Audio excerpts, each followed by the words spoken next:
Professor Gamit. Boa Olá, tarde, tudo bem? boa tarde, boa noite, né? Joia, Tudo bem? tudo bem. Eu já estava aqui, estou arrumando as coisas aqui, estava preparando aqui um tripé aqui pro celular, mas não deu certo, aí coloquei aqui em outra posição, mas tudo bem. Legal. O professor Gamit, ele é professor do grupo Muzenza de capoeira, né? Nós fazemos Isso. parte do mesmo grupo. E além disso, ele também é lutador de MMA, né? Então ele pratica outras lutas aí, o boxe, jiu-jitsu, Muay Thai. É isso, né, professor? O wrestling, tudo que me agrega aí para o meu estilo de vida, pro meu trabalho, eu estou treinando. Isso. Eu tô vendo aqui, eu vou falar aqui um pouco do currículo dele. Ele é o que eu vi no Instagram. Se não for, me corrige. Mas lá tá 37 vitórias e 29 derrotas, é isso? Isso, segundo o site Sherdog, né? Que é um site que computa ali todas as lutas profissionais aí dos atletas mundial, né? Legal. É, é muita porrada, né? Sim, já são 14 anos, né? 14 anos competindo profissionalmente e nisso eu fiz muitas lutas, né? Então realmente Aham. foi literalmente bastante porrada aí. Aham. Gamit, eu vou te chamar de Gamit pra gente ficar um pouco mais informal aqui. Exatamente, era isso que inclusive eu já ia te falar. Me chama de Gambit, né? Porque professor, inclusive você estava falando aí que é uma conversa mais informal, né? Não Sim. dentro de um tema acadêmico e chamando de professor, de repente pessoas que entram aí acham que eu sou um professor de faculdade e É. tal. E só para lembrar aí, né? Eu sou professor de capoeira. Inclusive, eu nem gosto de ser chamado de professor, né? Porque eu também não dou aula de capoeira. Eu só tenho uma aluna aqui que é a minha namorada mesmo, e então eu prefiro ser chamado de Gambit. Fica mais Aham. fácil. E o caso é o meu também, por exemplo, que o meu Instagram tá professor Pedro Miranda, eu sou professor de formação, mas não sou Sim. professor de capoeira, sou um aluno. Então é bom que já fique claro para É, todos aí. exatamente. Gamit, mas eu queria que você então falasse um pouco pra gente sobre aí a sua vida, né, sua relação com a luta, quando foi que você resolveu partir para esse lado profissional da luta, né? Sim. Bom, eu sou o Edivaldo de Oliveira, né? O Edivaldo de Oliveira nasceu em Santo Amaro, São Paulo, tá? Não é Santo Amaro, Bahia, né? Na terra lá, o berço da capoeira. Eu nasci aqui em Santo Amaro, zona sul de São Paulo, mas cresci em Guarulhos, né? Sou filho eu sou um de 10 irmãos, né? 6 homens e 4 mulheres. Meu pai não tinha condições de pagar uma academia, de dar alguma atividade para nós, né? Eu nasci numa família pobre, então meu pai ensinava a gente algumas coisas de capoeira no quintal de casa mesmo. Um AU, né, uma meia-lua de compasso, tal, isso quando a gente era criança. Eu só pude me matricular numa academia aos 18 anos, né? Que eu já, na verdade, eu comecei a trabalhar bem cedo, mas só tive condições mesmo de me matricular, até por causa da proximidade aqui de casa aqui, comecei a treinar capoeira aqui próximo da minha casa, no ano de 1996, né? Desde então, eu tive muitas mudanças de cidade. No mesmo ano, 96, eu morei em Jales. Em 96, em 98 eu fui morar em Itu. E no mesmo ano de 98 eu fui morar em Minas Gerais, lá no norte de Minas, né? Desde 96 sempre praticando capoeira. Quando eu saí daqui já estava praticando capoeira, né? E em 2002 eu fui morar em Belo Horizonte, foi quando eu comecei a praticar o kickbox, Muay Thai. E em 2005 eu retornei ao norte de Minas para Porteirinha. E em 2006 foi quando eu comecei a lutar o Vale Tudo, né, profissionalmente. E desde então nunca parei. Desde quando eu me matriculei pela primeira vez na academia de capoeira e quando eu comecei a lutar o Vale Tudo, nunca parei. É. Assim, o que a gente observa em relação a você é que você se posiciona bastante, né, principalmente quem te segue nas suas redes sociais, sobre, sobre o racismo, né, sobre algumas convicções políticas, né?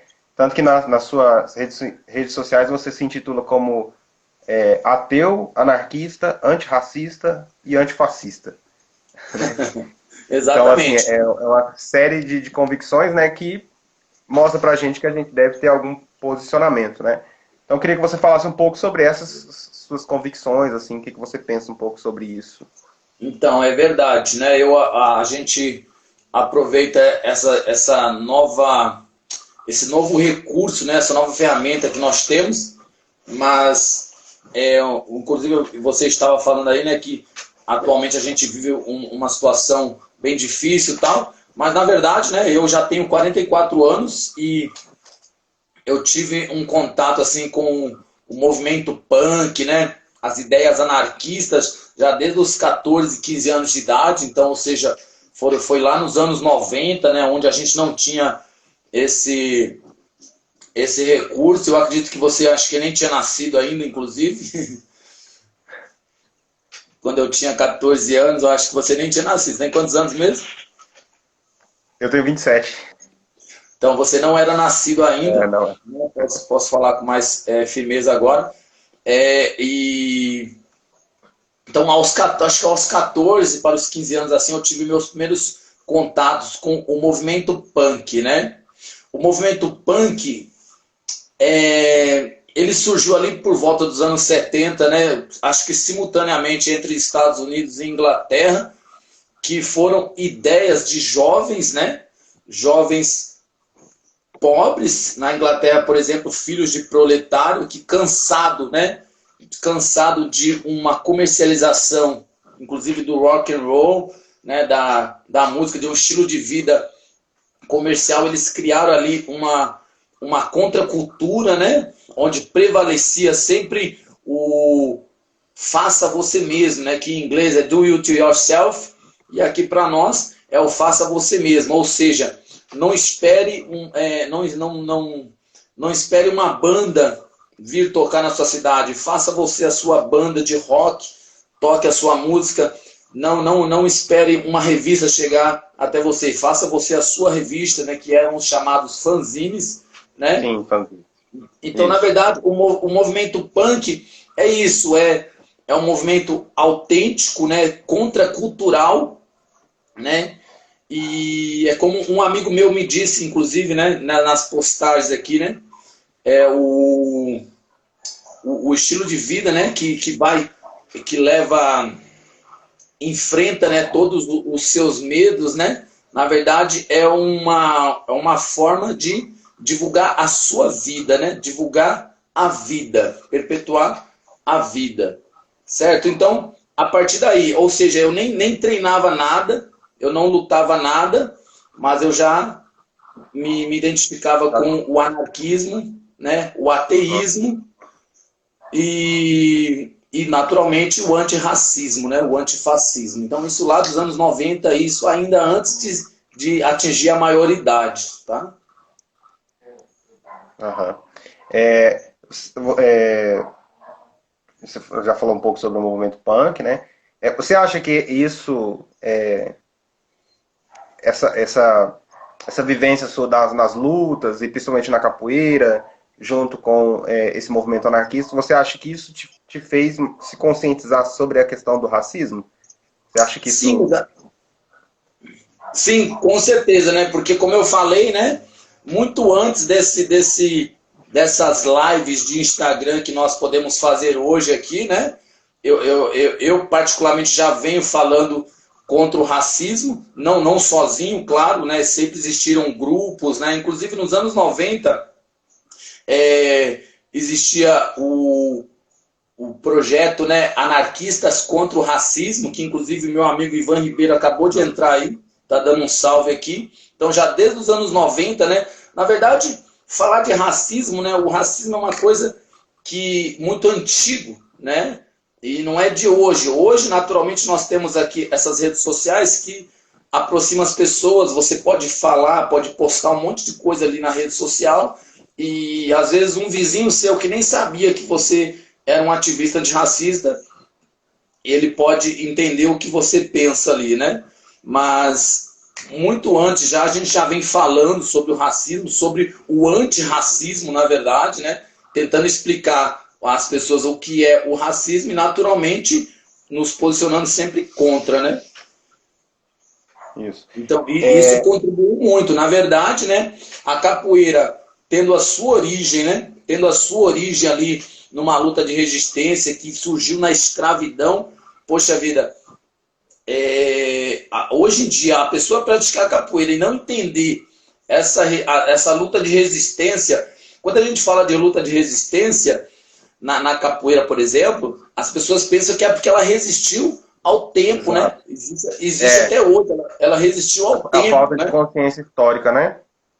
Exatamente, né? E, inclusive, muitos mestres de capoeira aí nessas redes sociais hoje aí negam o racismo, né?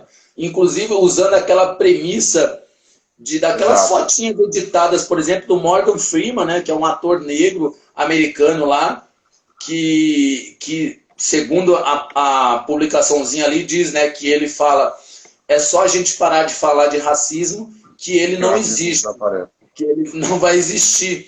Na É. verdade, é uma forma muito ingênua até, né, de acreditar numa luta antirracista dessa forma, né? É. Usar esses aplicativos de editar fotos e escrever ali. De repente, aquela fala nem é dele mesmo, mas associa a imagem dele e coloca ali, eu não tenho certeza, né? Eu não fui lá verificar a autenticidade daquela fotinha lá, entendeu?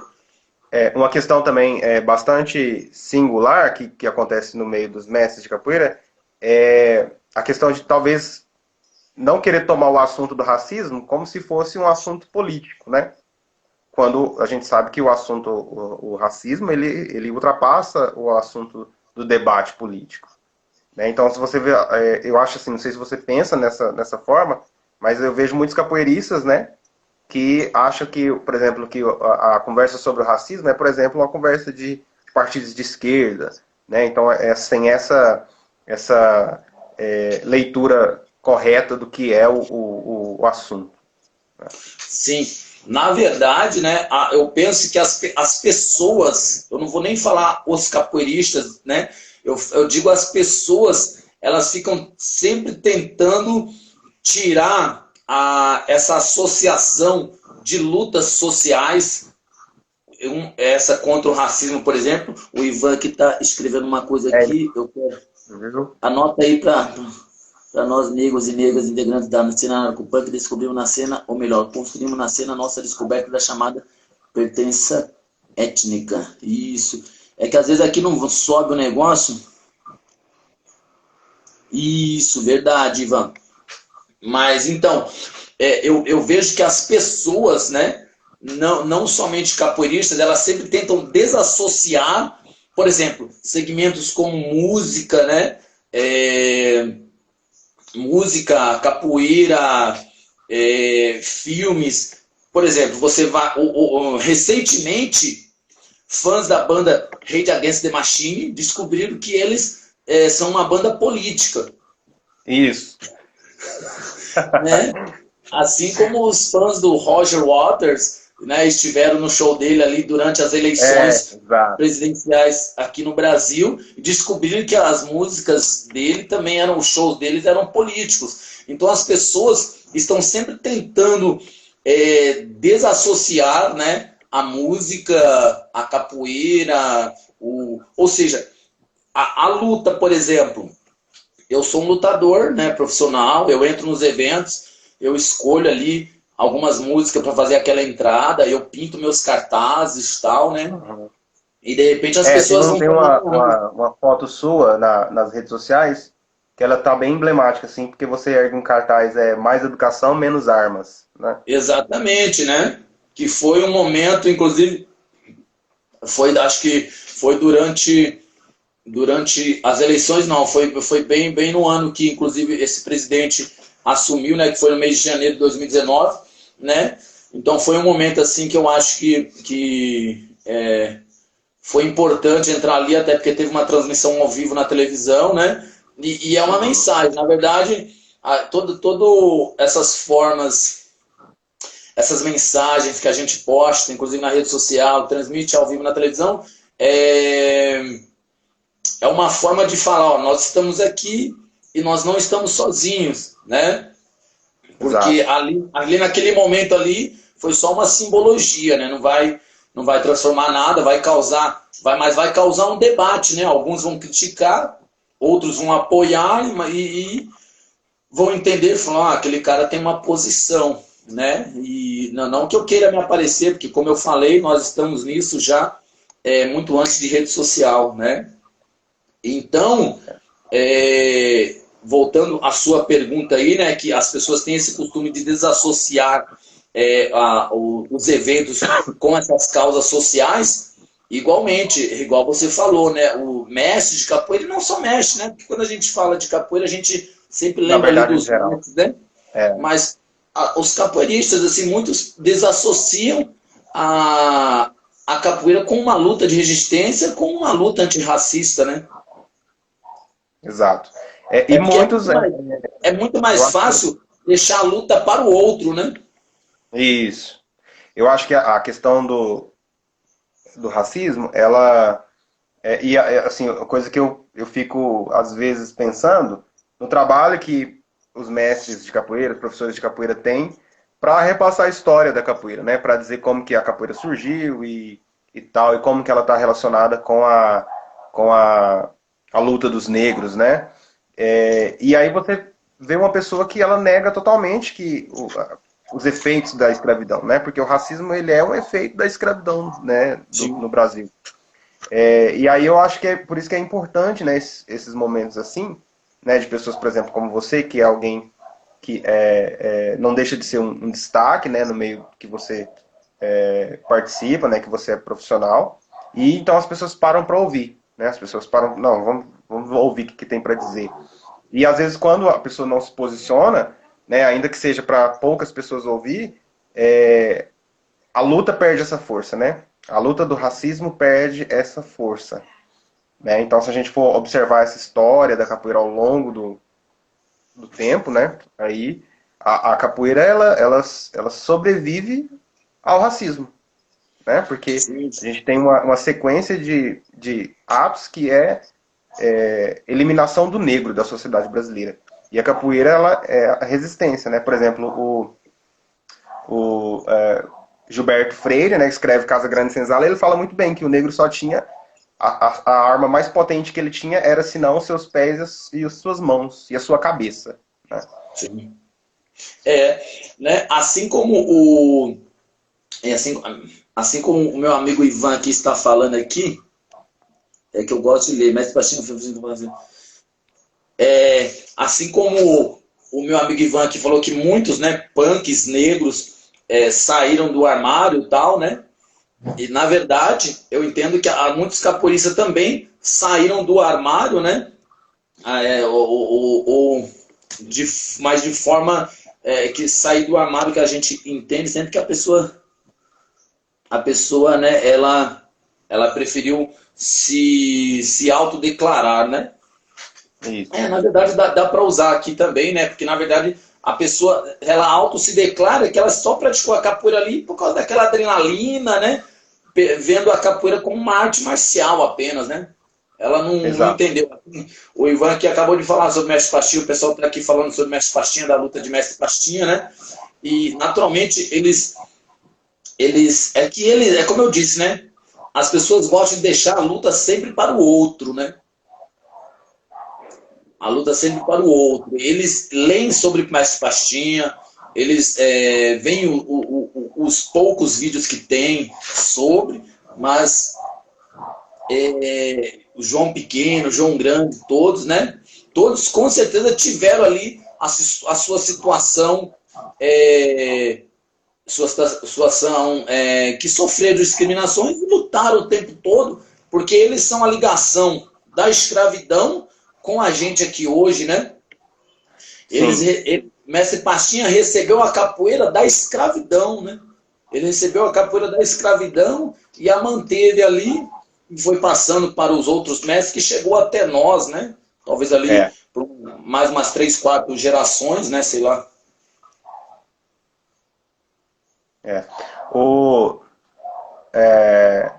Ontem o mestre o mestre burguês, né, que é o presidente do grupo Muzenza, que é o grupo da qual a gente faz parte, Sim. ele postou um vídeo, né, lançou um vídeo aí no YouTube, no YouTube não, nas redes sociais, acho que principalmente pelo WhatsApp, né, dizendo que no grupo Muzenza não se tolera a intolerância. Né? Eu achei muito Sim. fundamental isso que ele disse, e que capoeirista Sim. que é capoeirista é contra o preconceito. Sim. Né? Então, e aí eu acho que eu queria que você falasse um pouco, e que nós estamos falando também, sobre essa necessidade de se posicionar, principalmente quando se fala o mestre como referência como mestre burguês, né? E aí nas outras lutas os outros mestres, os outros lutadores, né? E eu queria Já. saber como você vê isso, como nós estamos já falando disso, né? A respeito de se posicionar mesmo. Sim, mestre burguês, inclusive para as pessoas que estiverem assistindo aí, né, às vezes não acompanham a capoeira, né, às vezes são amigos meus de outros segmentos, ou até seu aí. Mestre burguês, ele tem esse apelido porque ele era um garoto pobre que vendeu latinhas aí durante alguns meses e conseguiu pagar aí umas 3 inscrições de capoeira, né, quando ele era criança, e acabou recebendo o apelido do mestre dele de burguês. Então ficou conhecido como mestre burguês. Sim, ele colocou lá um videozinho no WhatsApp, né? Na verdade, eu nem sei se poderíamos ter publicado, porque na verdade, assim que eu vi no vídeo, foi eu que já joguei no Instagram, Facebook, tudo. Você não queria falar isso, mas eu já estou falando, né? E já coloquei lá, e realmente é uma posição do mestre. O mestre É, burguês é incrível. O mestre burguês, ele é um mestre, é um verdadeiro mestre, né? Ele é um líder, aí, um presidente de um grande grupo de capoeira no qual você e eu fazemos parte, e naturalmente com toda essa visibilidade que está tendo aí, esse levante antirracista, né, rapidamente ele também se posicionou, já para deixar claro para as pessoas, porque inclusive o Grupo Muzenza é um grupo muito grande, né, de norte a sul do país e vários países também. Naturalmente muitas pessoas pensam ali diferente uma da outra em vários segmentos da vida, e ele já se posiciona e deixou bem claro para todos, né, para a comunidade da capoeira toda, que o Grupo Muzenza se posiciona contra o racismo, o que é natural, vindo de um grupo que trabalha que tem uma história, a ancestralidade da capoeira, trabalha toda a história da capoeira, né? isso. É legal que quando ele fala, por exemplo, da história, o mestre burguês fala da história quando ele foi para Curitiba, que ele enfrentou um pouco de preconceito, racismo, porque é uma cidade de presença muito forte de descendentes de europeus, né? Então a cultura negra tinha uma resistência, né? Então ele, Sim, mais do que ninguém, é alguém que tem essa experiência para falar sobre isso, né? Eu queria que exatamente. você falasse... Sim, pode continuar. Até porque, quando nós falamos de luta antirracista, né? Antifascista, mas no caso aqui, antirracista, não é nós negros, né, nos posicionando contra os brancos, né? Na verdade, é negros e brancos lutando contra o racismo, né? Exatamente. Sempre existe aquela frase das pessoas que são contra a luta antirracista, de que acima de tudo é a consciência humana, né? Só que se a Sim, gente for pegar os números, se a gente for pegar os dados, a gente sim, percebe que quem mais sofre na pele é o negro, né? E aí sim. eu queria até te fazer uma pergunta que eu não sei se você acredita nisso, no racismo reverso, por exemplo, né? As pessoas dizem, ah, mas e o branco, quando ele é chamado de branquelo, por exemplo? Né? Assim, É. a incongruência que existe no meio dessa luta, né? Gambit, eu queria saber assim, se você, no meio da profissional aí da luta, se você já viveu assim, na pele alguma, assim, eu digo mesmo nesse nicho, né, que você está inserido, que é aí do MMA, das lutas. Eu queria saber se você já sentiu na pele, se você já sofreu alguma vez o racismo, ou se você já presenciou casos assim. Sim. Ó, no meio do MMA, por exemplo, né? Preconceitos com relação à cor, eu nunca percebi, nunca senti, né? Naturalmente, quando a gente fala de preconceitos, quando a gente fala de racismo, É que aqui, às vezes, a legenda não sobe, né, cara? A gente tem que estar subindo É, na mão. tô É, vendo.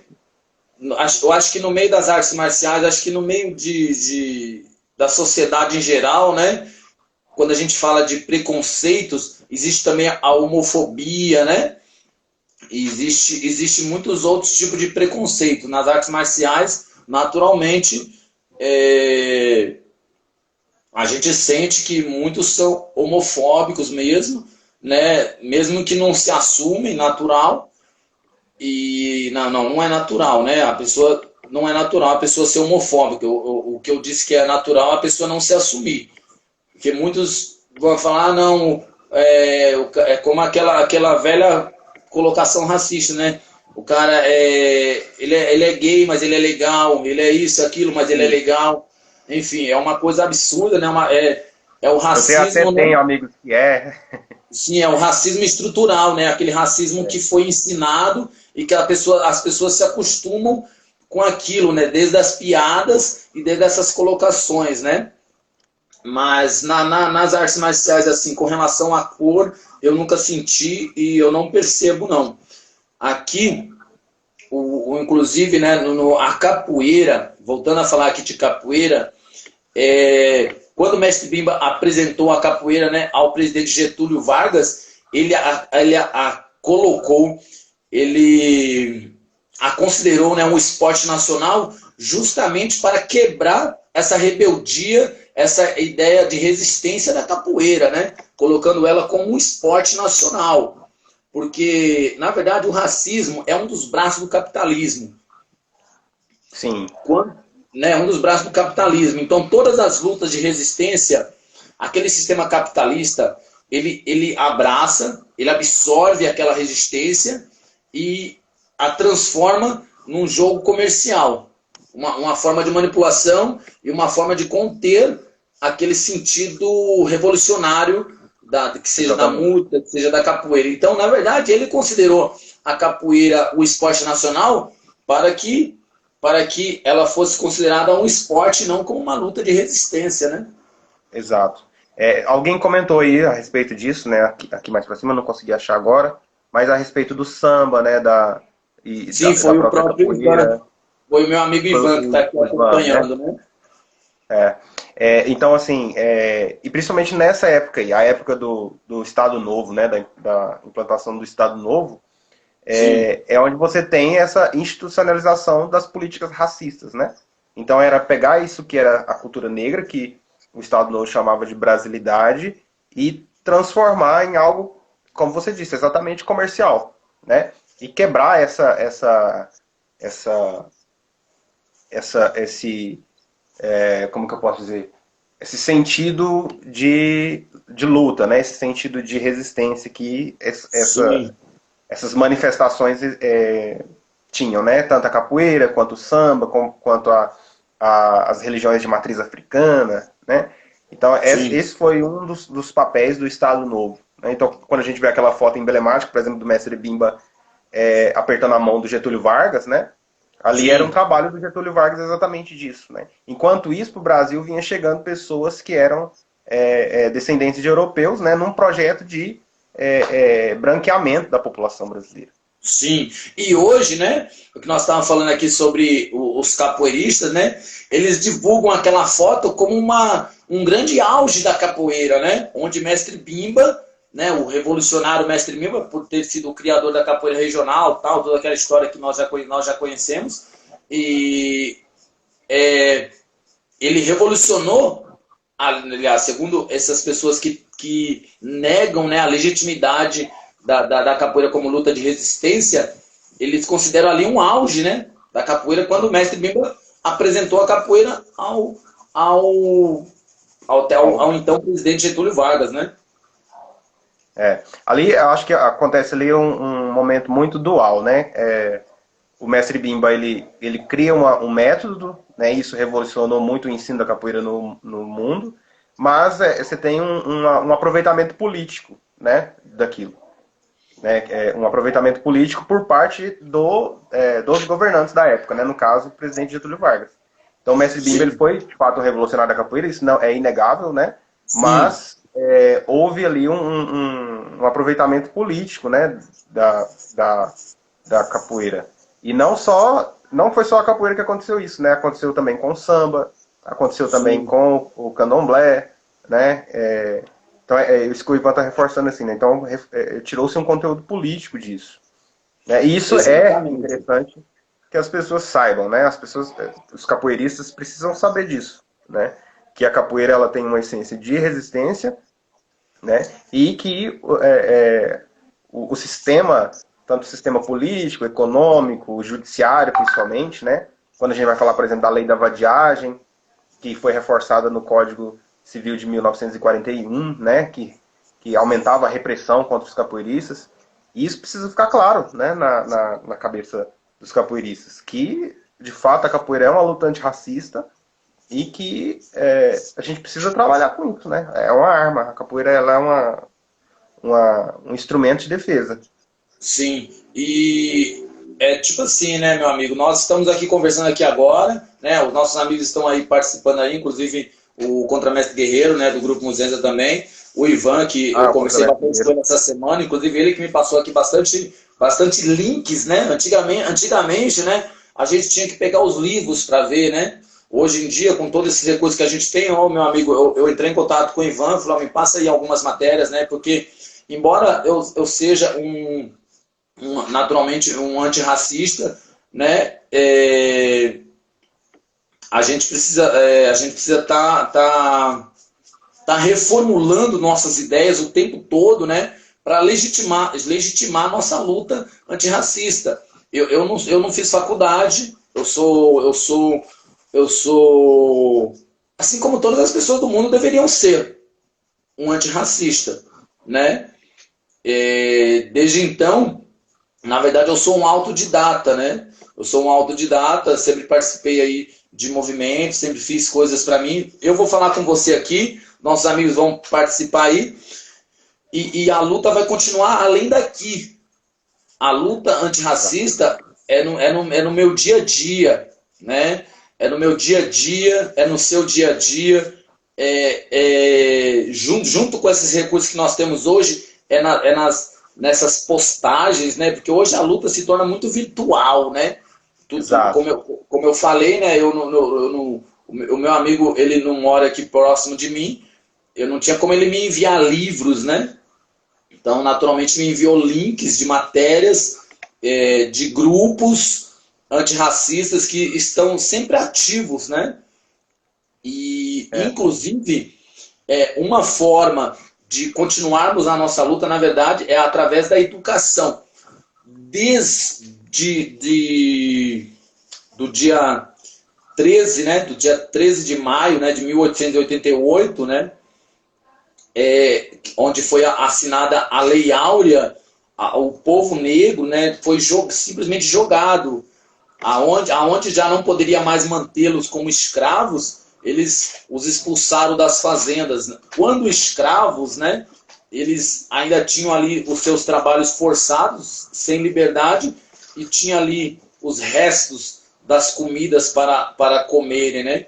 E quando libertos através da Lei Áurea, eles foram jogados para o mundo sem estudos, sem condições de trabalho, ninguém queria dar trabalho para eles e foram para as periferias das cidades, que na verdade foram criando as periferias das cidades, né? sim. E, Você falou. Sim, pode continuar. Pode continuar. através da educação, muitos nomes que desde a escravidão e até hoje em dia não são ensinados para as crianças nas escolas. Então eu tenho aqui uma lista de nomes que eu gostaria de falar aqui, já para deixar para as pessoas, né, que Por favor. são nomes de pessoas que deveriam ser estudadas nas escolas. Então, vai aqui a minha lista aqui que eu fiz, inclusive, com a ajuda desse meu amigo Ivan. Beleza? Sim, vai lá. Zumbi dos Palmares. Foi o último líder do Quilombo dos Palmares, e o maior quilombo das Américas, com cerca de 20 mil habitantes, e durou por uns 14 a 15 anos, resistindo às investidas dos portugueses, terminou com a morte de Zumbi em 1695. Inclusive, né, nesse meio capoeirístico que nós vivemos, meu amigo, e com os aplicativos de editores de foto aí, as pessoas muitas vezes tentam tirar a legitimidade, né, da luta de Zumbi. Isso é incrível, né? É como eu conversei com o Mestre Girafa uns dias atrás aí, né, numa entrevista também de Instagram. Ele disse que, com certeza, Zumbi não foi um santo, né? Zumbi não foi um cara bonzinho, né? Ele viveu ali nos anos de 1600, foi sequestrado quando criança, e conseguiu fugir quando adolescente, quando jovem, e liderou ali o maior quilombo que já existiu.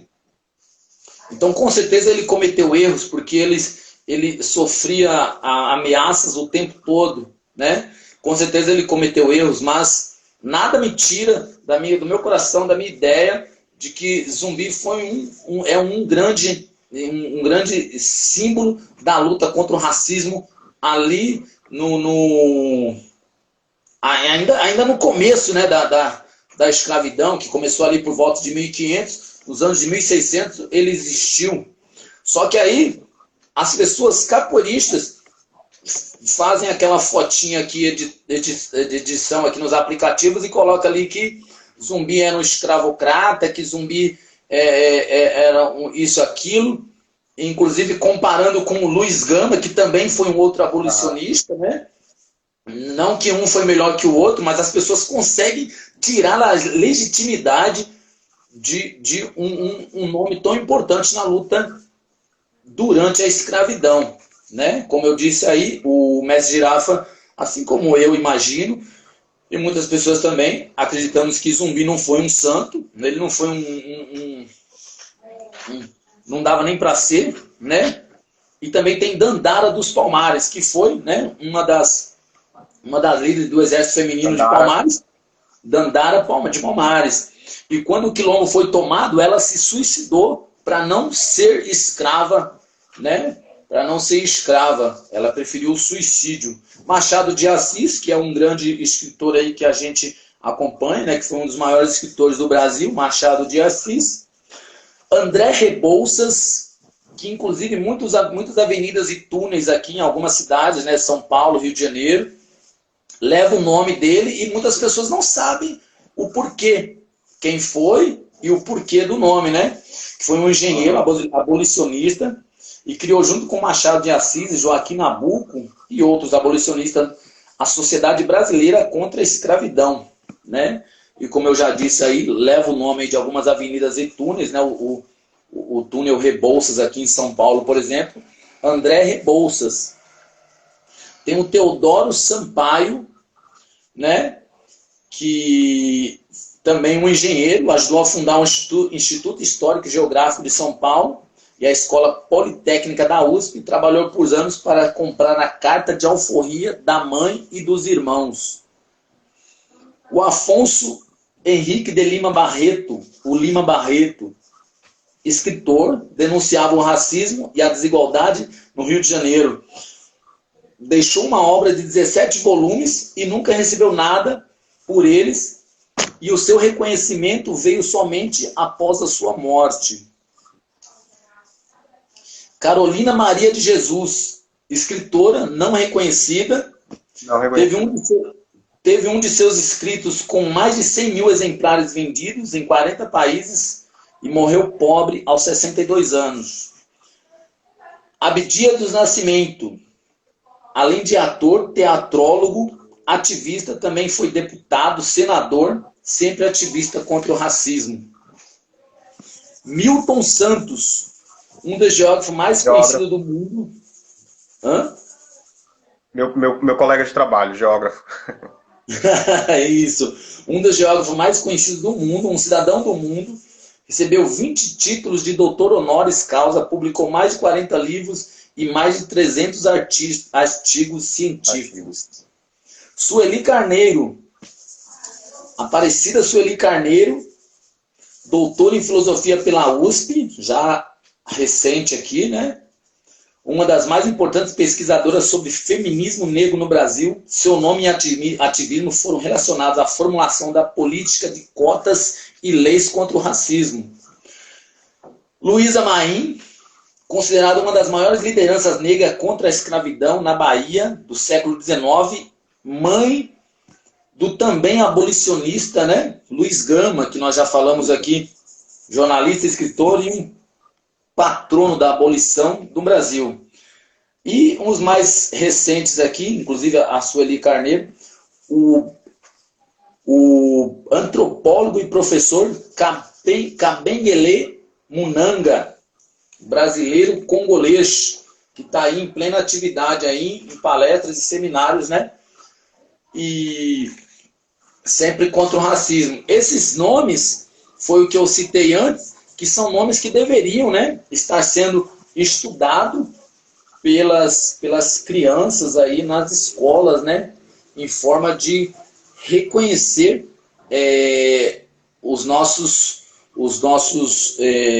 heróis, poderíamos dizer heróis, não existem heróis, aquelas pessoas que representaram, né, e representam o povo negro em lutas legítimas. Exato. Antes de você falar aí a lista, né, dessas pessoas, você falou um pouco sobre que hoje nós temos acesso à informação, né, principalmente através da internet, né, através das redes sociais, e acho que esse momento que nós estamos fazendo aqui agora é um momento para falar, né, porque hoje as redes sociais, ela deu voz, mas ela também deu voz para aqueles que já tinham voz, né. Então, hoje a gente vê isso escancarado também, o racismo nas redes sociais, né, os comentários de racismo nas redes sociais, e isso foi tomando uma proporção gigantesca, né, que hoje a gente vê, por exemplo, a questão de fake news, de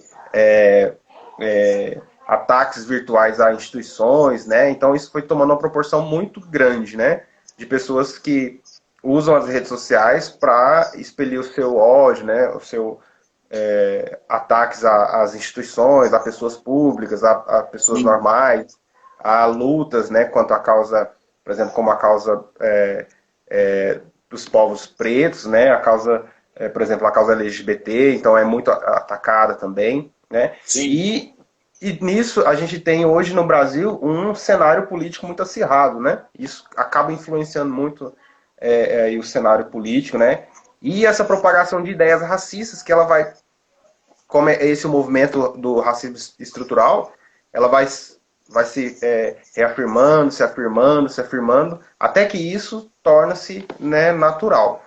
Né? Então, por exemplo, quando nós temos, por exemplo, figuras públicas como deputados, né, governadores, presidentes, que vão para as redes sociais e para a mídia e falar que, por exemplo, que foi num quilombo e o negro mais leve que tinha lá pesava 12 arrobas. Né? Então, quando as pessoas naturalizam esse discurso, aí aceitam isso tranquilamente, essas pessoas usam essas redes para naturalizar o que já é natural, né? Que é o caso do racismo no Brasil.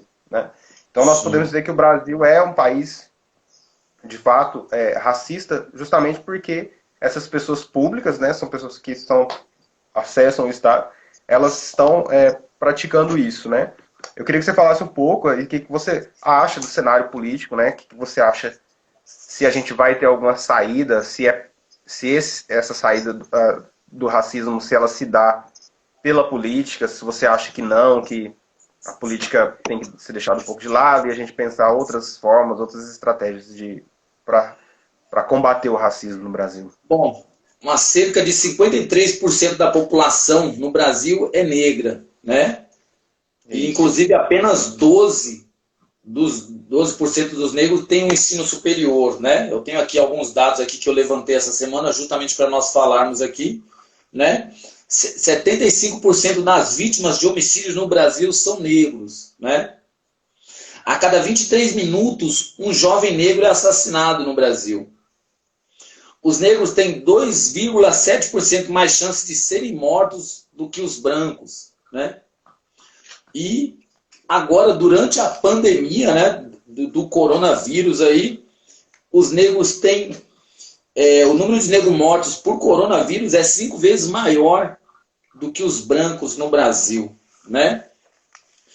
E no artigo 5 da Constituição Federal Brasileira, está aqui escrito aqui, ó: todos são iguais perante a lei, sem distinção de qualquer natureza, garantindo-se aos brasileiros e aos estrangeiros, né, que residem no país, a inviolabilidade do direito à vida, à liberdade, à igualdade, à segurança e à sua propriedade, né? Isso escrito e na teoria, né? Essa parte da Constituição aqui, né? É muito bonito de ler. Mas a gente sabe que na realidade não é assim.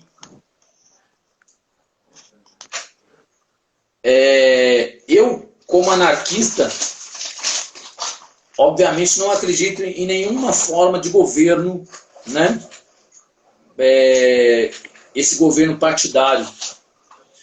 Eu aprendi, e a única forma de organização social que eu acredito é o anarquismo, né? É uma organização social na horizontal, onde todos seríamos iguais, não o igual de raça, porque, como nós estamos falando aqui sobre o racismo, né? Mas o igual economicamente. O atual governo, né, que trabalhou dentro de campanhas contra a corrupção e devido a muitas notícias falsas, né? Eu não sou nacionalista não, mas eu não gosto de ficar usando termos em inglês quando o nosso assunto aqui é todo voltado entre brasileiros. Eu tenho contato com pessoas de outros países, quando eu converso com algumas pessoas da República Tcheca, eu tento falar em tcheco, e em inglês eu tento falar inglês, e assim vai, até para eu conhecer todas as culturas que eu consigo. Mas as pessoas, inclusive, se acostumam a falar fake news, né? Só estou dando essa explicação, que na verdade eu gosto de usar o simples notícias falsas. Então esse nosso atual governo, como eu disse, com anarquista, eu lembro do governo Sarney, lembro do Collor, lembro do Itamar, Fernando Henrique, né? Lula, Dilma, Temer e agora Bolsonaro. Nunca votei na minha vida. Nunca votei na minha vida. E algumas pessoas poderão dizer que então você não tem o direito de exigir, não tem o direito de reclamar. Eu, como ser humano, como pessoa, eu me coloco no direito de reclamar, né? E esse governo, esse atual governo que estamos, né, vivendo, ele trabalhou em cima de uma campanha contra a corrupção. Na verdade, meu amigo, qualquer governo, qualquer político que receba um salário absurdo, como já acontece, né? Enquanto o povo recebe os míseros reais de salário, para mim já está errado. A minha luta é mais autêntica. A minha luta não é um governo não corrupto. De repente pode ser até uma luta utópica, né? Uma crença utópica, uma crença em algo que talvez nunca virá. Mas eu jamais vou admitir, vou ali usar o meu direito de votar, que na verdade eu uso o meu direito de me negar a votar, né? Porque eu não reconheço nenhum governo que possa melhorar a nossa situação economicamente, racial. E, então, com relação a esse governo extremamente racista em que vivemos, né? eu o discordo totalmente. Como eu disse, nunca votei. Bolsonaro, né, é um ex-militar, porque todo ex-militar se acha militar, né? Todo ex-militar, ele se acha trabalhando, né?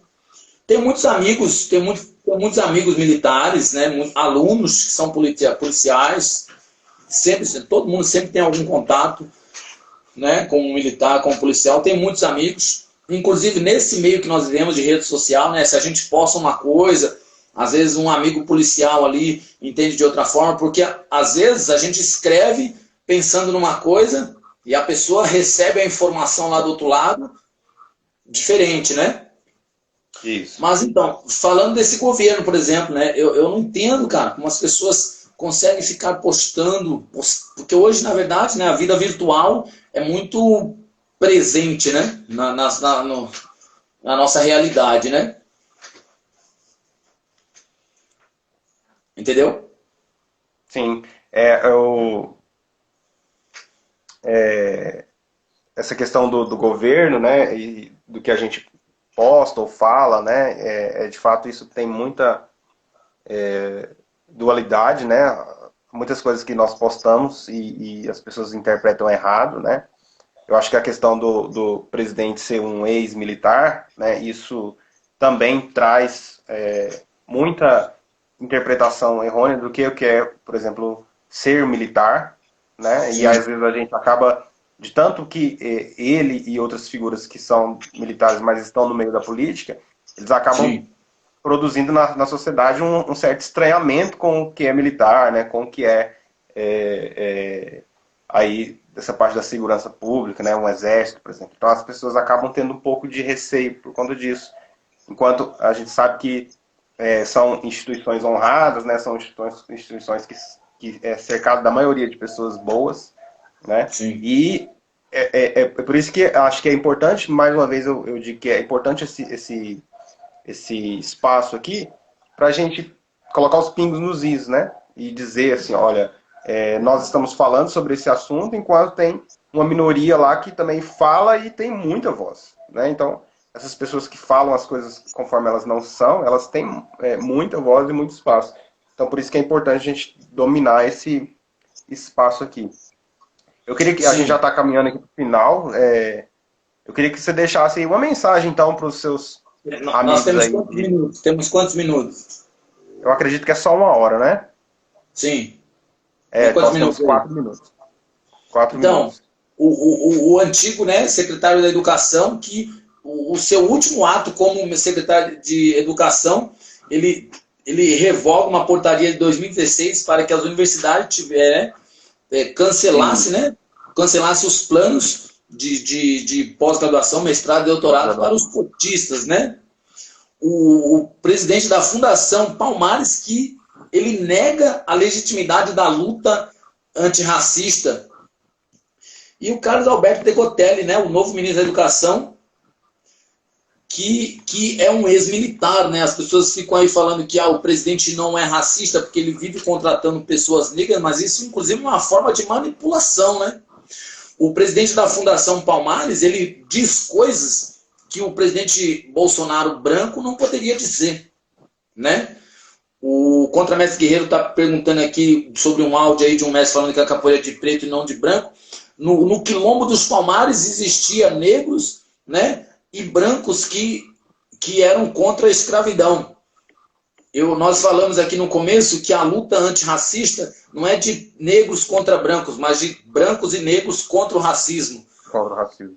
Então a capoeira, naturalmente, ela é de todos que queiram praticá-la, respeitando, preservando a sua luta de resistência, a sua ancestralidade. Então, se esse menino falou que a capoeira é de preto, ele também está equivocado, ele está criando aquele racismo ao contrário, como você disse aí, tá? Como eu falei, né? Eu espero que as pessoas que possam assistir o vídeo aí depois saibam que não estão sozinho, né? Desculpe se eu não tenho aí uma fala acadêmica, né? Como eu disse, eu não fiz faculdade. Eu nasci pobre, cresci em uma família pobre, pratico artes marciais, dou aula de artes marciais, sou anarquista, punk, ateu, a minha vida inteira. Então, tudo o que eu faço é de uma forma autodidata, né? Como eu disse, essa nossa entrevista aqui é uma forma de interagir com pessoas, com os amigos aqui, mas a luta é no dia a dia, a luta é na rua, a luta é todos os dias. Eu não me preocupo com uma pessoa quando ela olha para mim e fala, eu não gosto de negro, né? Eu me preocupo quando essa pessoa que fala eu não gosto de negro, ela tem o poder de usar uma caneta para assinar uma lei que vai negar as condições de eu desenvolver a minha potencialidade, entendeu? Exato. Gamit, eu quero te agradecer, aí falta 27 segundos aqui, pela sua disponibilidade, né? Desde o momento que eu te falei, você sabe aí da admiração que eu tenho por você, você já esteve aqui em Goiânia, já ficou aqui na minha casa, né? A gente já se Sim, conhece há um verdade. tempo. E eu espero vê-lo em breve, né? Espero a gente se encontrar por aí nas rodas. Muito Com obrigado, eu certeza. quero agradecer também todo mundo que ficou aqui até agora ouvindo, né? Acho que deu pra Obrigado a gente